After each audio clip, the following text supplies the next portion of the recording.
Light up the beacons because we're painting Rohan today.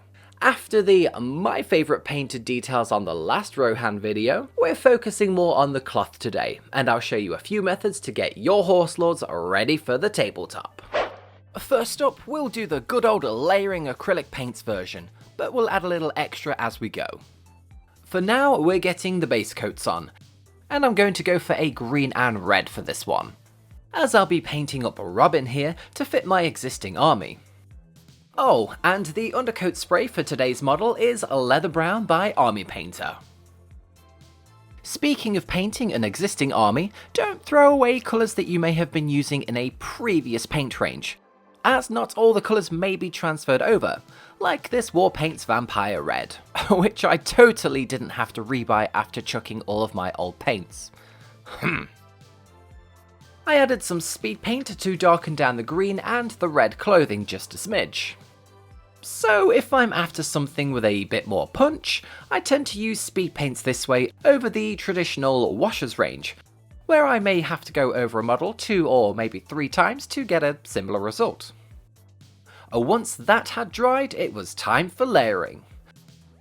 Instead of using a standard regiment brush for this, I opted for a much thinner character brush, as I'm going to paint this in a way that will leave a bit of a texture on this smooth plastic cloak. I thinned down the paint slightly with a bit of War Paint Stabilizer, and this is important as it will help with the flow of the paint on the model. And just basically painted on lots of lines. The paint will dry a bit darker than what you initially put on, so I aim to go over the whole cloak once, minus the super shaded parts. I'll leave that to dry before adding on another layer of this paint. Basically just slowly lightening the cloth as more and more layers go on.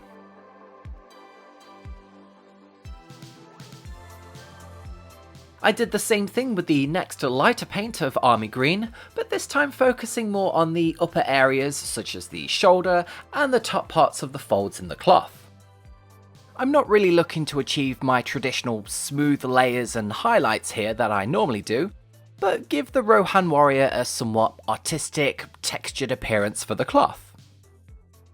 And then lastly, some olive drab, which is a much brighter looking green. However, this time focusing more on the highlighting of the cloth with lots of teeny tiny brush strokes. If you look closely, it has a slight patchy feel to it, a bit rough and ready looking for our warrior Robin. I'll cover a couple more techniques of painting cloth in this video for you, as it may inspire you to try something different, or just have fun on a one-off model to test something out. As I like the extra highlights on basic troops because I'm crazy and have too much time on my hands, I went one further and added a necrotic flesh to some of the more extreme folds in the cloth. For basic troops you may not want to do this, but for a character to make them stand out a bit more, you may want to give it a go. Onto the red cloth now. We had a Slaughter Red speed paint applied earlier, now we're going to jump onto some Vampire Red, and this was used to tidy up the area a bit. Now, instead of going for a lighter pinkish red or mixing in some beige to lighten up the Vampire Red, I'm going to go for a fur brown instead. It's kind of like a terracotta reddish brown, and it works nicely as a highlighting colour with darker reds, just like here for this instance. Personally, I am not a fan of mixing paint and would rather just have the colour straight out of the bottle. The main reason is, if I'm coming back to a project years down the line, I want to make it as easy as possible to replicate, without figuring out my ratios using an abacus of the mixed paint that I used back then. The final highlight for this red cloth was leopard stone skin, and this is a very light pale skin tone colour. And we don't need to use much of this at all. Just a smidge on a few of those extreme edges on the red cloth were picked out. And to give this cloth a textured look also, both this and the previous colour of fur brown were either painted on with tiny thin lines or finely dotted on. No bold highlights here, that's for the next warrior. To the airbrush cave, Robin! If you feel the need for speed, then airbrushing is an amazing tool. I mainly use this for base coats, layering, and the odd bit of shading to get through models that bit quicker. Bob here started life off with an undercoat of army green primer before jumping onto the dark green for the cloak, and a brown for the tunic. With the brown I tried to be fairly neat, but I didn't mind if some went onto the green where the two meet, as this will be darkened down later with some shading, and it will be barely visible. Once the darker base coats were in place, the next stage was to go lighter for the layers. And unlike before where we painted to create a textured surface, the airbrush will give us a smooth look to the model. And I'm really just trying to hit the larger, flatter areas of the sculpt, and leaving the darker areas in place as much as possible. Earlier, by brush, we used speed paint, or contrast for you Citadel lot out there. This time, however, they're going through the airbrush. And these paints are so nice and easy to use in this manner, you don't really need to thin them down. They're just good to go. I use them here to create a transition into the darker shaded areas, leaving the top parts of the cloth folds intact as much as possible. And then I went in again and relayered some of that previous goblin green to tidy up some areas that I wanted lighter. Did I get a bit onto the brown? Yes. Does that matter? No. As I'll be covering up those areas next with a darker shaded colour, and I'll be using some hardened leather speed paint. I like the transitions that the airbrush creates, as it's super quick compared to the good old hair on a stick brush. And my method for painting miniatures, I'll do these in batches of around about 6 to 8 at a time, keeping the workflow going. Speaking of which, I'm thinking of doing an introductory into airbrushing video, to help with absolute beginners and share some of my tips that I found out on the way. Would you guys be up for something like that? Let me know in the comment section of the video. I also decided to add a bit more shading to the bottom parts of the cloth, and I used some Grim Black speed paint for this. Because next up, we're going to be doing some highlighting. To the painting table, Bob. With the majority of the work done by airbrush, it was just a case of adding a few highlights here and there to finish Bob off. Unlike our previous Rohan warrior, where we added a texture by painting on a lot of thin lines, this one is going to have the more traditional paint highlights along the edges look. Although you could incorporate the previous method for this one if you wish. For the cloak, it was an army green paint for the first highlight, and then a lighter combat fatigues colour for the second, with the latter used mainly on the very edges of the sculpt and where the folds of the cloth are more prominent. This one is a bit quicker than the previous Rohan dude, so if you have a lot to get through, then this one is a good option. And for the brown cloth, this was a double highlight as well. Nothing too fancy here, just an initial highlight of Monster Brown to pick out the main creases, folds and edges of the cloth. I even thinned down a bit with water and applied a thin layer to the leading leg to give the brown a slight variation in colour. And this was followed up with a Paratrooper tan for the extreme highlights, just to help out the lighter tones of the edges of the cloth and help the miniature pop out a bit more. And this method with the airbrush and the highlights is what I use for my own army.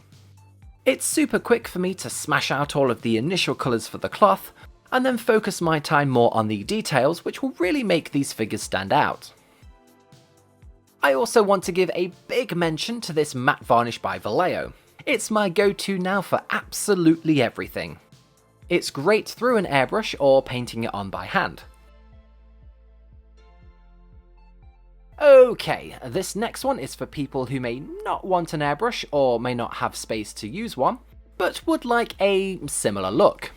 The makeup brush. I adore these brushes. They have so many uses, from base coating to layering, dry brushing to dusting off miniatures. And the best thing is, they are ridiculously inexpensive compared to normal miniature painting brushes. Here I'm applying my initial base coat green to this Rohan warrior, Luigi. The larger surface area brush allows me to cover more quickly, and I did 2 coats to get the coverage I was after.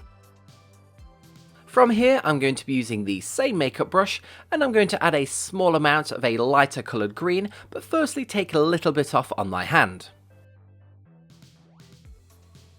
Basically, we are going to buffer on the colour in a circular motion onto the top surface of the cloth.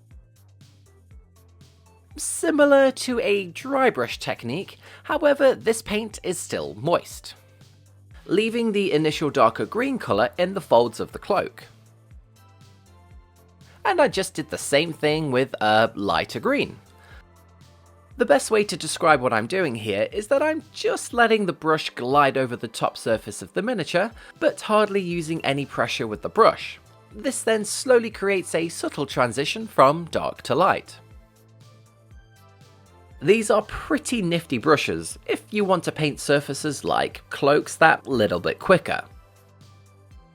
And we're not too far off from the airbrush effect that we created for the second cloak. Let's try and get that look a little bit closer by enhancing the shadows a bit. For that, we're going to go for a military shader wash. This is like a greenish brown coloured shade paint. And I also opted for a smaller Army Painter detail brush. I'm mainly looking to add this paint into the recessed areas, but I'm not worried if it creeps onto the other paints that we've already applied as well, as this will create some darker tones in our transitions we have already buffed on with our makeup brush. There we go, much closer. They wouldn't look out of place if they were in the same warband. We've done the shades, so let's put on the highlights. Using the same colours as we did when highlighting the previous Rohan warrior, we can replicate this layered cloak fairly quickly and without an airbrush.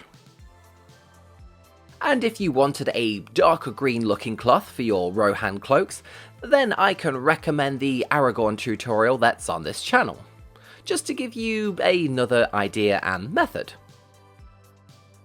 I also wanted to show you what happens if you don't thoroughly shake your wash paints before using them, and you'll get something like this shine here once they've dried.